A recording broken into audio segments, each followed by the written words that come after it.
Recently কিন্তু doctor Zakir Naik স্যারের প্রত্যেকটা ভিডিও ভাইরাল হচ্ছে সিরিয়াসলি। আর তার মধ্যে অন্যতম একটা ভিডিও মানে টিকটকারের সঙ্গে ডিবেট, মানে আমি জাস্ট চমকে যাচ্ছি যে টিকটকার মানে ডক্টর জাকির নায়েকের সঙ্গে ডিবেটে, মানে আমি তো অবাক ছাড়া কিচ্ছু হতে পারছি না এই মুহূর্তে। তো আজকে ভিডিওটি টাইটেলটি হলো টিকটকারের সঙ্গে ডক্টর জাকির নায়েকের বিতর্ক, মানে বুঝতে পারছো টিকটকার। তো অবশ্যই দেখবো এই বিতর্কে সবাই ডক্টর জাকির নায়েক স্যার কি উত্তর দিলেন লেকচারে, তো অবশ্যই দেখতেই হবে কারণ প্রচুর একটা ইম্পর্টেন্ট একটা ভিডিও। কে জিতলো এই বিতর্কে তো অবশ্যই দেখতেই হবে। চ্যানেল যদি নতুন হয় তাহলে চ্যানেলটিকে সাবস্ক্রাইব করে দেবে আর পাশে থাকা বেল আইকনটি টং করে বাজিয়ে দেবে, একটা লাইক করে দেবে। তো চলো আজকে ভিডিওটি শুরু করা যাক। আমি আপনার প্রশ্নের জবাব দিয়েছি কি না স্যার, কিন্তু জন্মানোর উপর তো তার অধিকার নেই। আপনি ইউটিউব ইনফ্লুয়েন্সার, মিলিয়ন ফলোয়ার আছে, সরিয়ে দিয়েছে কেন? আমি বললাম ভাই টিকটকার আমার শত্রুতা, কিন্তু তার জন্য বেশি মুশকিল হবে তাই না, যে খ্রিস্টান হবে তার জন্য। আপনার যে টাকা আসে কি ইউটিউব থেকে? অবশ্যই আসে, আমি তো টাকা নেই না। কি বিতর্ক দেখতেই হবে আজকে।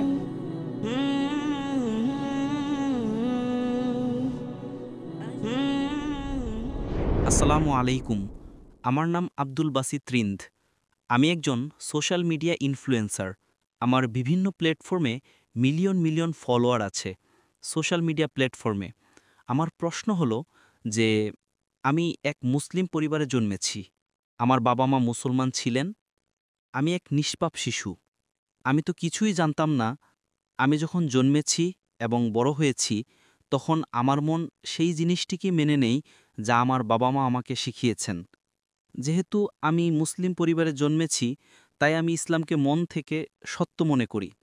এখন যেমন আমাদের লক্ষণ ভাই এসেছিলেন, একজন নিষ্পাপ শিশু, সে কিছুই জানে না যে ধর্ম কি, রিলিজিয়ন কি।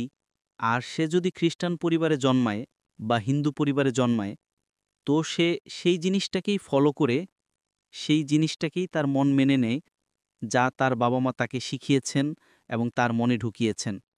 তো সে যদি খুব ভালো একজন মানুষ হয়, সে খুব ভালো একজন মানুষ, সে মানুষের সাহায্যও করে, খেয়ালও রাখে, খুব ভালো মানুষ।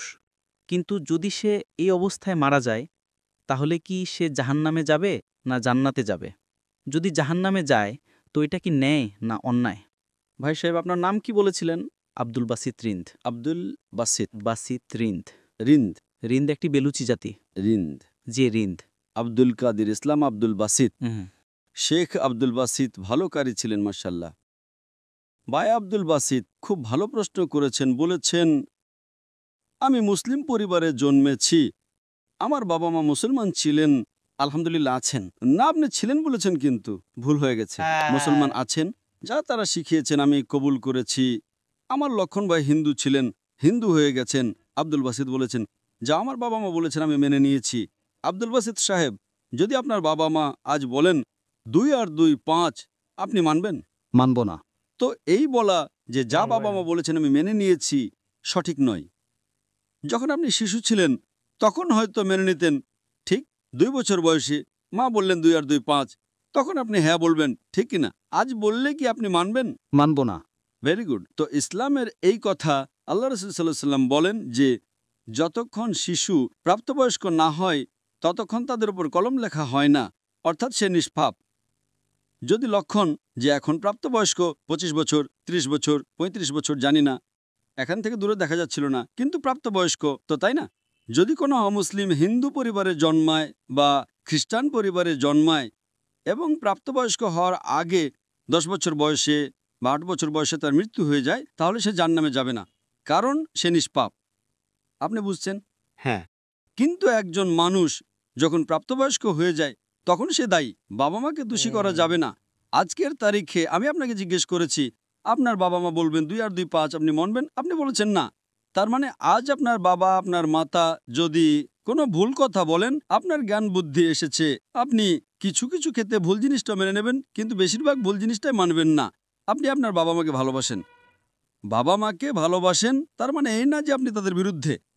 কিন্তু এখন আপনি প্রাপ্তবয়স্ক হয়ে গেছেন, বুঝলেন তো? এই বলা যে কারণ বাবা মা, কোরআনের আয়াত এটা যে কাফের, এটা বলতে পারবে না যে তাদের বাবা মা কাফির ছিলেন, এটা যথেষ্ট নয়। কোরআনের আয়াত এটা। তো তার মানে যদি শৈশবে কোনো শিশুর ইন্তেকাল হয়ে যায়, সে মুসলিম পরিবার থেকেও হোক বা অমুসলিম পরিবার থেকেও, যদি প্রাপ্তবয়স্ক না হয় তো কলম তাদের উপর চলে না, তারা জাহান্নামে যাবে না। কাফের একবার প্রাপ্তবয়স্ক হয়ে গেলে তাদের জ্ঞান হয়ে যায়, তারপরে এই জন্য আল্লাহ রাসূল সাল্লাল্লাহু আলাইহি ওয়াসাল্লাম বলেন যে প্রত্যেকটি শিশু দ্বীনের ফিতরতে জন্মায়। তারপর তার বাবা মা তাকে মূর্তি পূজা শেখায়, তাকে আগুন পূজা করতে শেখায় এবং সে মূর্তি পূজা করতে শুরু করে। শিশু হলে ক্ষমা হয়ে যাবে, প্রাপ্তবয়স্ক হয়ে গেলে তার জ্ঞান এসে যায়, তো সে দায়ী। তো যদি একজন মানুষ প্রাপ্তবয়স্ক হয়ে যায় 25 বছর 30 বছর বয়সে, শিরক করে এবং তার ইন্তেকাল হয়, তো সে দায়ী। আপনি আমাকে কথা বলার জন্য জিজ্ঞেস করেছেন যে আপনি মনে করেন শুধু মুসলমান হয়ে জন্মালেই জান্নাতে যাবে। ইসলামে জান্নাতে যাওয়ার জন্য 4টি জিনিসের প্রয়োজন। আমি বলেছিলাম ঈমান, عمل صالحات إيمان righteous deed وتواصوا بالحق হকের দিকে ডাকো এবং সবরের দিকে ডাকো। 4টি জিনিসের প্রয়োজন। আপনি খুব ভালো মানুষ হবেন, নামাজ পড়বেন 5 ওয়াক্ত, হজে যাবেন, রোজা রাখবেন, কিন্তু যদি আপনি দাওয়াত না দেন তো আপনি সাধারণত জান্নাতে যাবেন না। আল্লাহ সুবহানাহু ওয়া তাআলা আপনাকে মাফ করতে চান এবং জান্নাতে দিতে চাইলে সেটা আল্লাহর ইচ্ছা, তিনি দিতে পারেন, কিন্তু সাধারণত আপনি জান্নাতে যাবেন না। একইভাবে অনেক অমুসলিম মুসলমান হচ্ছে লাখো লাখো সংখ্যায়। আপনি বুঝছেন তো, লাখো লাখো সংখ্যায় অমুসলিম ইসলাম কবুল করছে, তারা জান্নাতে যাবে কিনা? হ্যাঁ, যাবে কিনা? অবশ্যই যাবে। আর একজন মানুষ আজ যদি ইসলাম কবুল করে, আল্লাহ রাসূল সাল্লাল্লাহু আলাইহি ওয়াসাল্লাম বলেন তার সব গুনাহ মাফ। আমার চেয়ে আপনার চেয়ে বাহ, ভালো বাহ। হবে, তাই না? আমরা যতই ভালো হই ছোটখাটো গুনাহ তো করি। তো এই বলা, তো এটা আল্লাহ সুবহানাহু ওয়া তাআলার হিকমত। لا إكراه في الدين আমাদের দিনে কোনো জোরজবস্তি নেই। আপনি বলবেন না, কিন্তু চান্স আছে যে সে অমুসলিম হয়তো জন্মেছে, তো ইসলাম করার চান্স কম। একদম সঠিক, কম। মুসলমান হওয়ার পরেও আজকের অবস্থা দেখে কি মনে হয় যে আমরা জান্নাতে যাব? সে মহিলা কি বলছিল যে শিশুকামিতা করে জান্নাতে যাবে?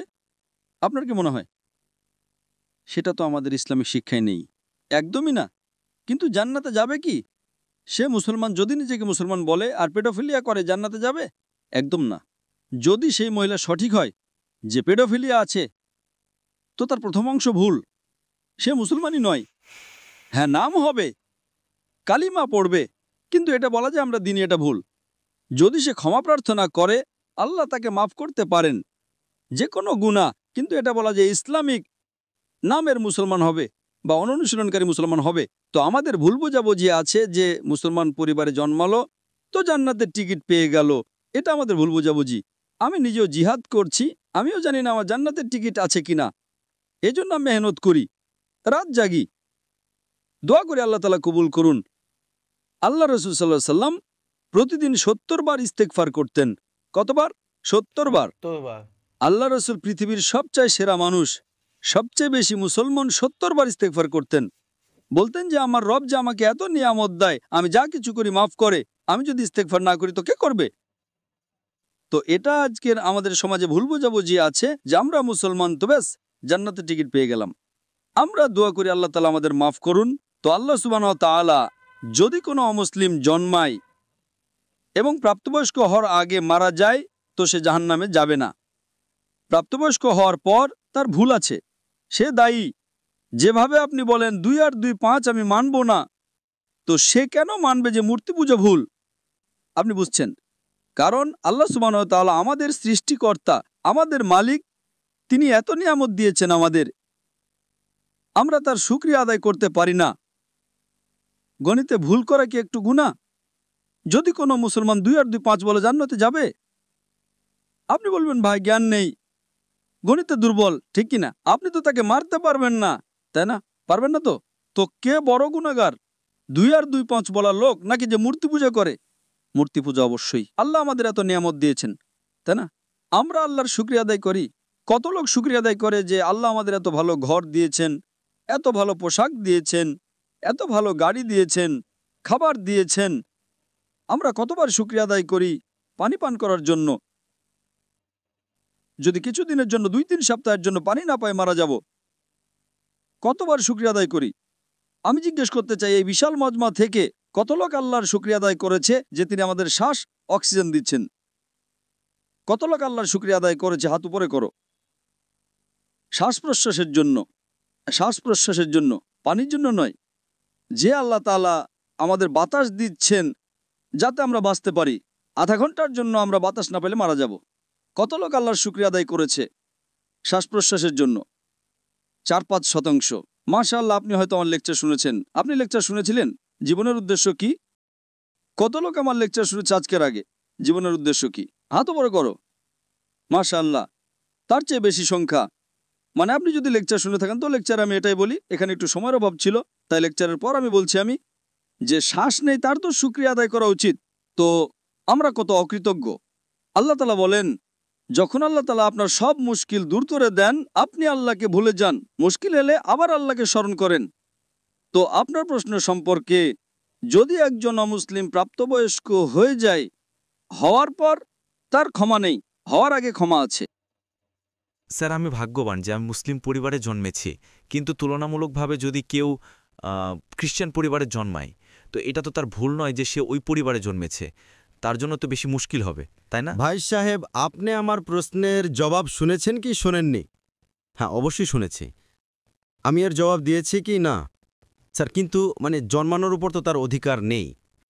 সে মুসলিমও হতে পারে এবং অমুসলিমও হতে পারে। আপনি আমার জবাব শুনেছেন কি শোনেননি? শুনেছি, অবশ্যই। আমি আপনার প্রশ্নের জবাব দিয়েছি কি না? দিয়েছেন, অবশ্যই। তো দিয়েছি, তো আবার কেন পুনরাবৃত্তি করছেন? আমি স্পষ্ট বলে দিয়েছি, মুসলিম পরিবারে জন্মানো জান্নাতের টিকিট নয় এবং অমুসলিম পরিবারে জন্মানো জাহান্নামের টিকিট নয়। কিন্তু তার জন্য বেশি মুশকিল হবে, তাই না, যে খ্রিস্টান হবে তার জন্য। আপনার মনে হয় ভুল বুঝাবুঝি আছে যে আমি শতভাগ জান্নাতে যাব। আমি কষ্ট কেন করছি? কেন আমি দুনিয়াভর ঘুরছি? কেন আল্লাহ রসুল বলেন যে লা ইলাহা ইল্লাল্লাহ মুহাম্মাদুর রাসূলুল্লাহ, সে জান্নাতে যাবে, কিন্তু কালিমার উপর আমল তো করতে হবে। আমরা যে মুসলমানদের অবস্থা দেখছি, আমার তো মনে হয় না। একদম না, একদম না। আপনি আমার জবাব বুঝছেন? আমি বুঝছি, অবশ্যই। আমরা 25%, 2 বিলিয়ন কত আরব হয়? 2 আরব। আরব তো অনেক এখানে। তো এটা আমাদের ভুল বুঝাবুঝি। আমরা ভুল বুঝাবুঝি শিকার যে আমরা জান্নাতে যাব। আমরা বলি ইনশাল্লাহ আল্লাহ আমাদের গুনাহ ক্ষমা করবে, তো ইনশাল্লাহ জান্নাতে যাব। তো এটা আল্লাহ সুবহানাহু ওয়া তাআলা বলেন কোরআনে, কোনো কাফের আল্লাহর ন্যায় বিচারকে অস্বীকার করবে না। এটা বলবে না যে আমার সাথে অন্যায় হয়েছে যেভাবে আপনি বলছেন। সে বলবে আল্লাহ তাআলা আমাকে আরও একটি সুযোগ দিন। আল্লাহ বলবেন সময় শেষ, এই দুনিয়াতে অনেক সুযোগ দিয়েছি। ঠিক তাই না? অনেক লেকচার মিলেছে, হয়তো জাকির নায়েকের লেকচার শুনেছে। এখন লক্ষণ আমার লেকচার শোনার পর মূর্তি পূজা করবে, আপনি তাকে দোষী করবেন কি না? অবশ্যই আপনি যুক্তিক বলেছেন যে যদি সে আখেরাতে বলে আল্লাহ তাআলা আমার জানা ছিল না যে মূর্তি পূজা ভুল, আরে আমি তো স্বামী প্রভুপাদের কথা মেনেছি, ও ডক্টর জাকির নায়েকের কথা মানেনি, ফেসে যাবে কি না? আর হয়তো আপনি জানেন না ডক্টর জাকির নায়েকের কথা আজকের তারিখে কোটি কোটি অমুসলিম শুনে, কোটি কোটি। সুবহানাল্লাহ, আলহামদুলিল্লাহ। তো যদি আমার কথা আমি বলি যে আমি খুব মহান, আমি ছোটখাটো একজন দায়ী, আল্লাহকে বলি, তো আমাদের এই কর্তব্য যে কোনো অমুসলিমকে পাই তাকে বলো। আপনি কত অমুসলিমকে দাওয়াত দিয়েছেন? আপনি ইউটিউব ইনফ্লুয়েন্সার। আমি আপনার ব্যক্তিগত জীবনে যেতে চাই না। ইউটিউব ইনফ্লুয়েন্সার ভালো হয়, খারাপও হয়, ইসলামিকও হয়, গায়ের ইসলামিকও হয়। আমার ইউটিউবারদের সাথে চ্যাট হয়েছিল, পডকাস্ট, ঠিক তাই না? তো এই জিনিস যে আপনার দেখা উচিত। আপনি ইউটিউবার, আমিও ইউটিউব ইনফ্লুয়েন্সার। আপনার কত মিলিয়ন আছে ফেসবুকে? টিকটক पे 3.7 মিলিয়ন। টিকটক তো আমাকে ব্যান করে দিয়েছে, কারণ আমি আমার চীনা ভাইদের পক্ষ থেকে কি করেছি, আমাকে ব্যান করে দিয়েছে। তো এক মোটে গভর্নরের ছেলে, আমার ছেলে পরশু আমার ভিডিও নিয়েছে, পডকাস্ট নিয়েছে, বলল আব্বা 1.5 মিলিয়ন পৌঁছে গেছে, মর্নিংয়ে আউট। বলল আরে সরিয়ে দিয়েছে কেন? আমি বললাম ভাই টিকটকার আমার শত্রুতা, আমার টিকটকের সাথে শত্রুতা নেই, টিকটকের আমার সাথে শত্রুতা আছে। আপনি বুঝলেন তাই না? আপনার 1.5 মিলিয়ন কয়েক ঘন্টার মধ্যে, তাদের ছেলের 1.5 মিলিয়ন টিকটকে ফলোয়ার অনেক, কিন্তু ভিডিও সরিয়ে দিয়েছে। যারা উইঘুর মুসলিম তাতে সমর্থন করেছি, আপনিও সমর্থন করবেন, আপনাকেও ব্যান করে দেবে। তো সামলে থেকো। আপনি বুঝলেন তাই না? অবশ্যই। আচ্ছা, আমি তো টিকটকের নই। আপনার ফেসবুকে কত ইনফ্লুয়েন্সার আছে, কত ফলোয়ার আছে? ফেসবুকে প্রায় 1.5 লাখ হতে চলেছে। 1.5 লাখ হতে চলেছে। আমার এখন 24 মিলিয়ন হয়েছে 2 দিন আগে, আলহামদুলিল্লাহ। 24 মিলিয়ন। তো আমিও সোশ্যাল মিডিয়া ইনফ্লুয়েন্সার, তাই না? অবশ্যই। আপনার ইউটিউবে কত? ইউটিউবে 265,000। 265,000, মাশাআল্লাহ। আমার 4 মিলিয়ন এখনই হয়ে গেছে 2 দিন আগে। মাশাআল্লাহ। আমিও ইউটিউব ইনফ্লুয়েন্সার, তাই না? অবশ্যই। তো আমার পেশা হলো YouTube influencer, Facebook influencer, social media influencer, lecture influencer, মানুষকে আল্লাহর দিকে প্রভাবিত করা, ঠিক কি না? অবশ্যই। এখন আপনার ইউটিউব ইনফ্লুয়েন্সার হওয়ার বিষয়টা কি? Influencing towards what? Blogging. Blogging. কিন্তু ব্লগিংয়ের মাঝে চেষ্টা করি যে জ্ঞান কখনো অর্জন করি আপনার ভিডিও থেকে, ডক্টর ইসরা সাহেবের ভিডিও থেকে চেষ্টা করি কিছু। মাশাআল্লাহ, কিন্তু সাইট তো ব্লগিংই, তাই না? অবশ্যই। আমি আমার মেডিকেল পেশে ছেড়ে দিয়েছি, তো এটাই তো। যদি আপনি ইনফ্লুয়েন্স করবেন ব্লগিংয়ের দিকে, তার চেয়ে ভালো আল্লাহর দিকে। আপনার ফলোয়ার্স যদি অর্ধেকও হয়ে যায়, 10%ও, আমার আপনার কাছে অনুরোধ, আমার আপনার কাছে আবেদন যে আপনি ইসলামিক ইউটিউব ইনফ্লুয়েন্সার হন। হয়তো আপনার ফলোয়ার্স 4 মিলিয়ন থেকে 1 মিলিয়ন হয়ে যাবে। আপনার যে টাকা আসে কি ইউটিউব থেকে? অবশ্যই আসে। আমি তো টাকা নেই না। আমাকে বলে আপনি যদি ফেসবুকে অ্যাড নেন, আপনাকে $50,000 প্রতি মাসে মিলবে। আরে ভাই, আমাকে জান্নাতে যেতে হবে। $50,000, আপনি আমাকে $50 মিলিয়ন দেবেন, তো আমি অ্যাড দেব না? বেশিরভাগ সোশ্যাল মিডিয়ায় অ্যাড দেওয়া হারাম। আপনার চ্যানেলে মেয়ে আসবে, ছোট ছোট পোশাকে আসবে। আরে কেন আমাকে জাহান্নামে নিয়ে যাবে ভাই? আমার ইউটিউব সোশ্যাল মিডিয়ায় নো মনিটাইজেশন। কখনো কখনো কেউ স্ট্রাইক করেছে, যদি আমি অডিও ব্যবহার করেছি অনুমতি নিয়ে, তার ম্যানেজারকে জানা না থাকলে, তো কখনো ভুল করে অ্যাড চলে আসে। আমার হিসাব অনুযায়ী আমিও সোশ্যাল মিডিয়া বিশেষজ্ঞ। মাশাআল্লাহ। নো ব্লগিং, শুধু আল্লাহর দিকে প্রবেশ। মাশাআল্লাহ। আর দরকার নাই আল্লাহ তাআলা আমাকে প্রতিদিন লাখো দেন, তো কেন আমি ইউটিউব থেকে নেব ভাই? ইউটিউব থেকে হারাম কামাই। ইউটিউবের অ্যাড থেকে যদি আপনি কামান, ওই অ্যাডে মেয়ে আসবে, এটা আসবে, ওটা আসবে। আপনি হয়তো অ্যালকোহল অ্যাডকে ব্যান করবেন, কিন্তু মেয়েদের তো ব্যান করতে পারবেন না, তাই না? পারবেন কি? পারবো না। আমাদের সমাজে পেডোফিলিয়া ছড়াবে কার কারণে? আপনি বুঝছেন, তাই না? প্রত্যেক মানুষ মনে করে আমি তো ইসলামিক। ইউটিউব ইনফ্লুয়েন্সিং খুব কম, কামানো তো ছেড়েই দাও। আমি কামাতে পারি, 24 মিলিয়ন ফলোয়ার আছে, ঠিক তাই না? আমার কপি কেউ করতে পারে বিনামূল্যে। আমার ইউটিউবের মাধ্যমে কত লোক $10,000, $50,000 প্রতি মাসে কামায়। থাম্বনেলে কি দেয়? মেয়ের ছবি দিয়ে দেয়। আমার এতে লাখ লাখ, তার উপর 2 মিলিয়ন। আমি সব কামাবো, তাই না? সে কি কামাবে? টাকা। টাকা আর নরক। আমি বললাম নো কপিরাইট, টাকা তুই কামা ভাই, আমাকে সব কামাতে দে। আমি হিট করব না, তার টাকা আমার কাছে চলে আসবে, ঠিক কিনা? আমি বলি নো কপিরাইট, আমার ভিডিও নাই, কিন্তু আমি কি বলি? আমার ভিডিওর উপর শ্যাডো ব্যান। শ্যাডো ব্যান জানেন তো? না, শ্যাডো ব্যান। আমি বললাম ভাই কাজ করো, টাকা কামাও, আমাকে সব পেতে দাও। আমি রিলস করি, আমার ভিডিও প্রথমে 100,000, 1 মিলিয়ন, এখন 2,000, 3,000। এখন পাকিস্তানে মাশাআল্লাহ বেড়ে গেছে 1 লাখ, 2 লাখ হয়ে গেছে, কারণ হিট অনেক। তো আমি বলি ভাই তোমরা টাকা কামাও, আমাকে সব কামাতে দাও। আমরা সোশ্যাল মিডিয়া বিশেষজ্ঞ, কিভাবে থাম্বনেল বানাতে হয়, ফেসবুকের মধ্যে কি পার্থক্য, আমি বলি আমি আল্লাহ ইনফ্লুয়েন্সার, আল্লাহ কেন্দ্রিক।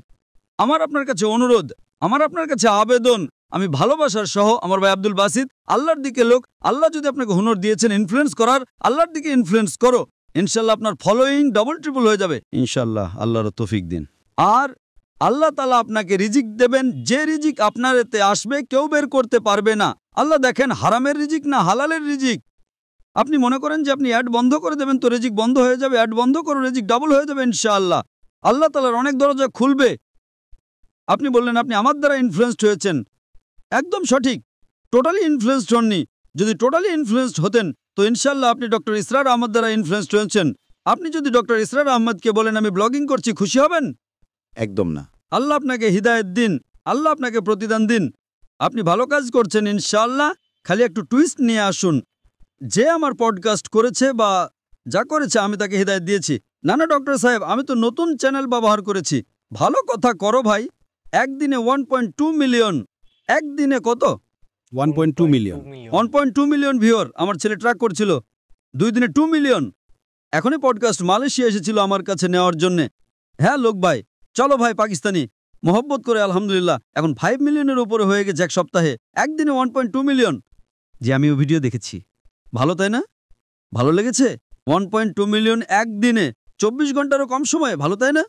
আমি নিজে এটা ভেবেছিলাম যে আপনার অ্যাকাউন্ট শ্যাডো ব্যান, কারণ অন্যদের এত ভিউজ বা দর্শক মিলছে, আপনাকে ততটা। আরে আমার চ্যানেল ব্যান নয়, টিকটকে আমি ব্যান, টিকটকে পুরো ব্যান। কারণ আমি আমার ভাই যারা চিনে তাদের জন্য। আমার মন টিকটক ব্যান করবে, কি যায় আসে, আল্লাহ আমাকে ব্যান না করলেই হলো, ঠিক তাই না? অবশ্যই। আমাদের দেশের মুসলিম দেশের যখন প্রধানমন্ত্রীকে জিজ্ঞেস করে উইঘুর মুসলিমদের ব্যাপারে, আমাদের জানা নেই। আরে কিভাবে জানা নেই?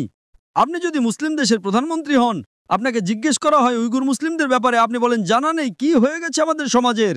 যদি আমাদের ভাই উইঘুর মুসলিম, তাদের উপর জুলুম হচ্ছে, আপনি বলেন জানা নেই। যখন আমি ডঙ্কা মেরে তাদের সমর্থন করলাম, মালয়েশিয়াতে টিকটকে কাউকে ব্যান করেন না, জানেন তো? জাকির নাইককে। তো আমি গর্বের সাথে বলি মাশাআল্লাহ, শয়তান আমাকে ব্যান করেছে, আলহামদুলিল্লাহ। সেখানকার দরজা বন্ধ, তো এখানকার দরজা খোলা। আল্লাহ তাআলা টেস্ট করেন আপনাকে, আল্লাহ তাআলা পরীক্ষা নেন আপনার। পরীক্ষা নেন ভাই, আমি আপনাকে পরীক্ষা করব। কি করতে হবে?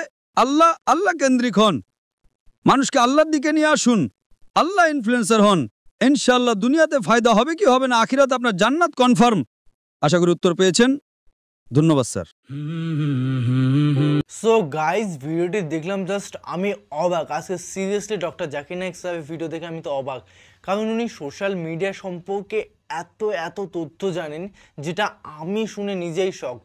মানে আমি কথা বলার টাইম পাচ্ছি না। উনি অ্যাড সম্পর্কে, ফেসবুক সম্পর্কে, ইনস্টাগ্রাম সম্পর্কে, টিকটক সম্পর্কে A to Z তথ্য জানেন, কপিরাইট স্ট্রাইক সম্পর্কে জানেন, কপিরাইট ক্লেমের সম্পর্কে জানেন, কি জানেন না। মানে আমি নিজেই শকড হয়ে গেছি ওনার যে কথা, মানে উনি কতটা নলেজ রাখেন নিজের মধ্যে, লেকচারের মধ্যে। সত্যি অবাক, মানে অবাক ছাড়া কিছু করার নেই, কারণ উনি এত সুন্দরভাবে লেকচারের উত্তর দিলেন। ছেলেটা প্রথম উত্তরটা বুঝতে পেরেছেন, কিন্তু আরও টপিকটা আমি টোটালি বুঝে গেছিলাম যে ডক্টর জাকির নাইক স্যার কী বলতে চাইছেন, কিন্তু ছেলেটা অবশ্যই বুঝতে পেরেছে, কিন্তু টপিকটা আরও দীর্ঘ। যেটা বললো না লাস্ট ফিনিশিংয়ে, যে সে যদি অন্য ধর্মের ক্ষেত্রে হয় তাহলে তো বুঝতে টাইম লাগবে। সেক্ষেত্রে এত সুন্দরভাবে উত্তরটা দিলেন, মানে সোশ্যাল মিডিয়া সম্পর্কে A to Z, এবং প্লাস এত সুন্দরভাবে A to Z উত্তরগুলো দিলেন, জাস্ট আমি তো শকড। আসলে শক ছাড়া কিচ্ছুই ছিলাম না, মানে ওনার প্রতি ফিদা হয়ে গেলাম। মানে এতটা লেকচার সুন্দর ছিল আজকে, যে 20টা মিনিট কীভাবে কেটে গেল ধারণার বাইরে। তো তোমাদের কেমন লাগলো অবশ্যই কমেন্ট বক্সে কমেন্ট করে জানাও, এবং কী ধরনের ভিডিও রিয়াকশান চাই সেটাও কমেন্ট বক্সে কমেন্ট করে জানিয়ে দিও। তো চলো গাইস, নতুন একটা ফ্রেশ ভিডিওতে দেখা হবে। Bye bye, take care.